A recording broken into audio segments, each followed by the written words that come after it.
Thank you, Mr. Chairman, for convening this hearing today and for our witnesses for being here. I want to follow up, echo concerns raised by Representative Courtney about the President's budget only including enough funding for procurement of one submarine a year instead of the standard two.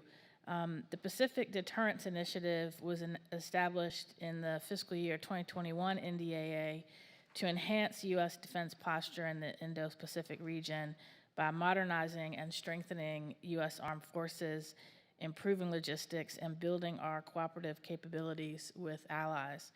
In recent years, we've seen the percentage grow in the program slow over year, and this year the President's budget request calls for $9.9 billion in funding, an almost $5 billion decrease in spending, despite the committees allocating more funding year over year.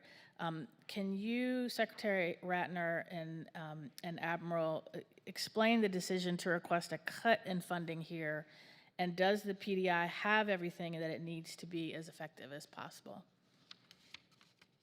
Well, thank you, Congresswoman. And I'll just say on the first issue, as you know, the President's budget does request $4 billion for the defense industrial base, and for the submarine industrial base, and combined with funding in the National Security Supplemental, we believe these investments would be a major step forward in terms of our defense industrial base as it relates to our submarines. So we're very focused on that issue as well, and I would refer you to Navy Undersecretary Eric Raven's remarks just within the last week, where he described his concerns about the near-term ability of the industrial base to produce that additional Virginia-class submarine, and why it's so important for the budget to make these investments in the submarine industrial base to get that capacity back on track. So there's no disagreement about the absolute importance and need for those submarines, and we're investing in the way that we believe is going to get us fastest there. So that is, I think, an important point on the submarine industrial base.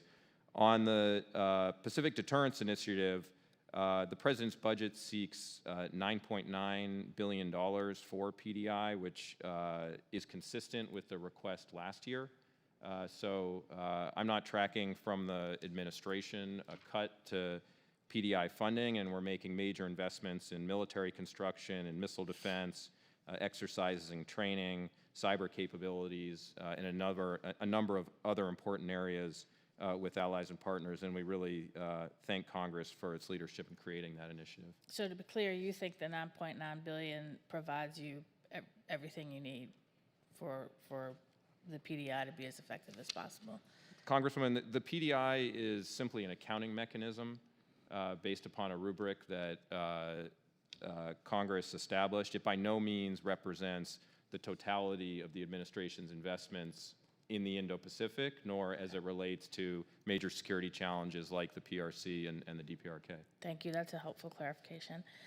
My staff recently had the chance to travel to Japan and meet with our security partners there, who expressed concerns that shipbuilding and repair capabilities are located almost exclusively in the United States, and that in times of war or during a conflict, this could severely constrain our combat capabilities if we had to send ships back all the way back to Hawaii or San Diego for repairs.